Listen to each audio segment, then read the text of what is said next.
भारत जैसे विविधता वाले देश में भले ही सैकड़ों समस्याएं हों, पर एक समस्या यह भी है कि एकादशी कब है। अगर आपने यह वीडियो पूरा देख लिया तो मैं आपसे प्रॉमिस करता हूं कि आगे से आपको कभी भी यह बात किसी से पूछने की जरूरत नहीं पड़ेगी कि एकादशी कब है।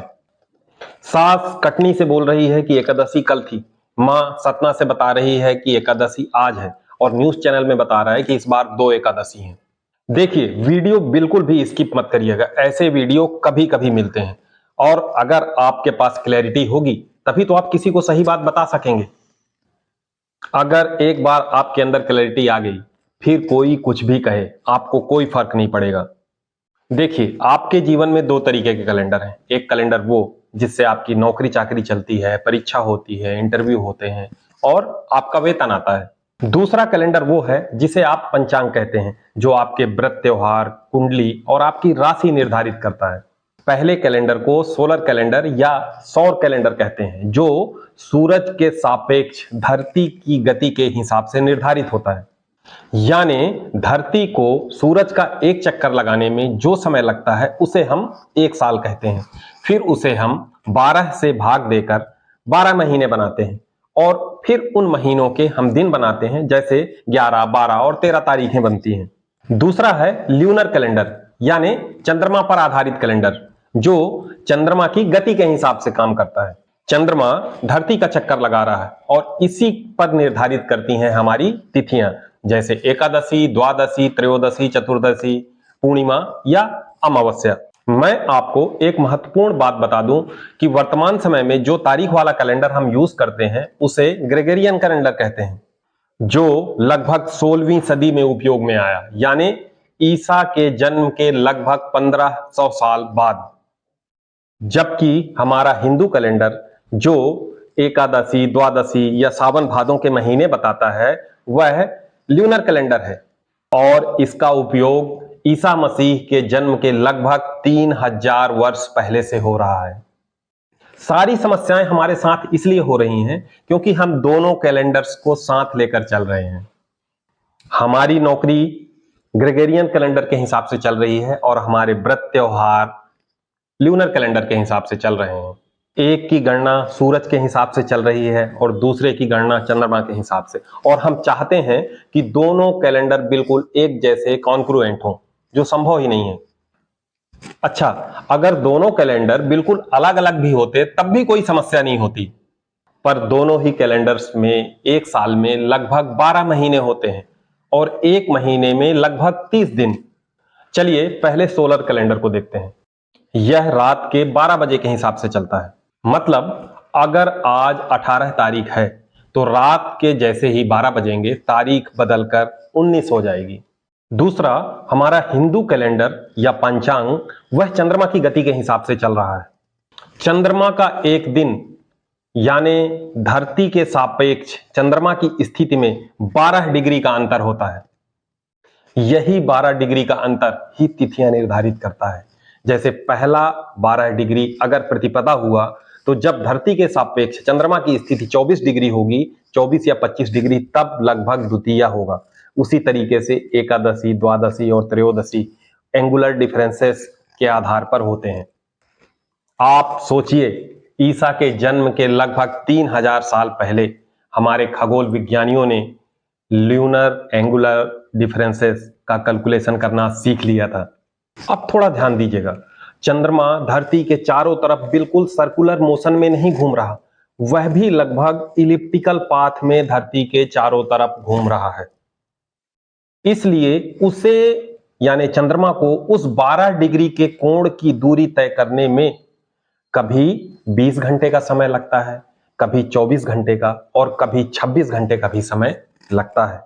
कभी कभी एक तिथि 2 दिनों के बराबर भी हो जाती है। यह तो एक कारण हुआ। दूसरा कारण यह भी है कि मान लीजिए एकादशी रात में 10 बजे खत्म हो जाती है और रात के 10 बजे के बाद द्वादशी शुरू हो जाएगी। लेकिन हिंदू व्रत त्योहार तो सूरज के हिसाब से होते नहीं हैं, हम मानकर चलते हैं, क्योंकि जब हम सो के उठेंगे तभी तो हम मानते हैं कि दिन शुरू हुआ, तभी तो हम मानते हैं कि आज एकादशी शुरू हो गई। इसलिए विद्वानों ने यह फैसला किया है कि सूर्योदय के समय जो तिथि वर्तमान में होती है वही तिथि पूरे दिन के लिए निर्धारित मान ली जाती है। चलिए उदाहरण से समझते हैं। मान लीजिए कि 16 अक्टूबर को एकादशी की तिथि रात 10 बजे से शुरू हुई और वही तिथि जो एकादशी की 16 अक्टूबर की रात 10 बजे शुरू हुई थी वह 17 अक्टूबर को रात में 11 बजे खत्म होती है। उसके बाद द्वादशी शुरू हो जाती है। तो 16 अक्टूबर को चूंकि एकादशी रात में 10 बजे शुरू हुई थी तो 16 अक्टूबर को सूर्योदय के समय एकादशी नहीं थी, इसलिए 16 अक्टूबर को एकादशी नहीं मानी जाएगी।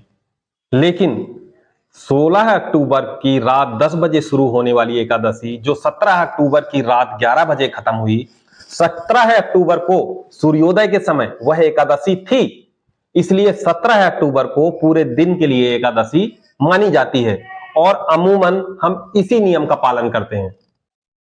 चूंकि हिंदुओं के सारे व्रत त्योहार तिथियों के हिसाब से निर्धारित होते हैं और गृहस्थ होने के कारण सामान्यतः एक गृहस्थ इसी नियम का पालन करता है। पर अगर मान लीजिए कि आप खुद को परम पंडित मानते हैं और आप चाहते हैं कि मेरे व्रत त्योहार के पालन में 1% का भी टॉलरेंस ना हो और आप चाहते हैं कि मेरे एकादशी के पालन में कुछ भी ऊंच नीच ना हो, बिल्कुल जब से शुरू हुई और जब खत्म हुई उसी पैच में मैं उसका पालन करूंगा, तो आप ये सोलर कैलेंडर या ग्रेगोरियन कैलेंडर वाला टंटा ही छोड़िए। आप गूगल पर जाकर पूछिए कि ल्यूनर कैलेंडर या चंद्रमा के हिसाब से चलने वाले कैलेंडर के हिसाब से आज कौन सी तिथि है, जैसे एकादशी, द्वादशी, त्रयोदशी कौन सी है और चंद्रमा के निकलने का समय आज का कितना है और चंद्रमा के अस्त होने का समय कितना है। मैं दिल्ली में, कटनी में, सतना में या भोपाल में रहता हूं। गूगल आपकी लोकेशन के हिसाब से चंद्रमा के निकलने का सही समय और चंद्रास्त का सही समय बता देगा, साथ में सही तिथि भी बता देगा। फिर आप चंद्रमा के निकलने के समय के हिसाब से ही अपने व्रत और त्योहार का पालन करिए और चंद्रमा जिस समय अस्त होता है उतने में ही उस त्योहार का पारायण करिए। इसके बाद आपको किसी की बात सुनने की जरूरत ही नहीं है। एक तीसरा उपाय और भी है। आप कोई एक कैलेंडर, एक पंचांग पकड़ लीजिए और वो जिस दिन बोलता है कि आज एकादशी है, द्वादशी है, दीपावली है, दशहरा है, सिर्फ उसका पालन करिए, किसी दूसरे का पालन मत करिए। आप जितने ज्यादा लोगों से पूछेंगे, जितने ज्यादा कैलेंडर या पंचांग परस्यू करेंगे, उतना ज्यादा आपका कंफ्यूजन बढ़ेगा। अगर मेरे पहले बताए 2 मत आपको भारी लगते हैं तो ये मत सबसे बेहतर है। मैंने अपने भैया से भी यही सवाल किया था कि आप एकादशी व्रत रहते हैं और आपको कभी कंफ्यूजन नहीं होता। बहुत से लोग हमेशा चर्चा में लगे रहते हैं कि एकादशी कल थी, आज है या परसों होगी। उन्होंने कहा मैं तो लाला राम स्वरूप के कैलेंडर में जिस दिन लिखा हुआ है एकादशी है मैं उसका पालन करता हूं और पिछले 20 साल से ज्यादा समय से वो व्रत रह रहे हैं, उन्हें कभी कोई समस्या नहीं हुई। आप भी इस नियम का पालन कर सकते हैं। अगली बार आपसे जब भी कोई पूछे कि एकादशी कब है तो आप उनसे यही बोलिएगा कि मेरी एकादशी तो इस तारीख को है, इस हिसाब से है। आपकी कब है आप अपने हिसाब से देख लीजिए। ना तो अपनी बात किसी के ऊपर थोपनी है और ना ही किसी की बात पे आपको पढ़कर कंफ्यूज होना है। अगर मेरे प्रेजेंटेशन से आपको कुछ भी क्लैरिटी मिली हो तो मेरा ये वीडियो अपने परिवार वालों के साथ शेयर करना ना भूलें। मैंने बहुत मेहनत से कंटेंट बनाया है और हमेशा ऐसे ही मीनिंगफुल कंटेंट लेकर आता हूं, तो प्लीज सब्सक्राइब करना ना भूलें क्योंकि मेरा आने वाला जो कंटेंट है सबसे पहले आपके पास पहुंचे। हैप्पी दिवाली।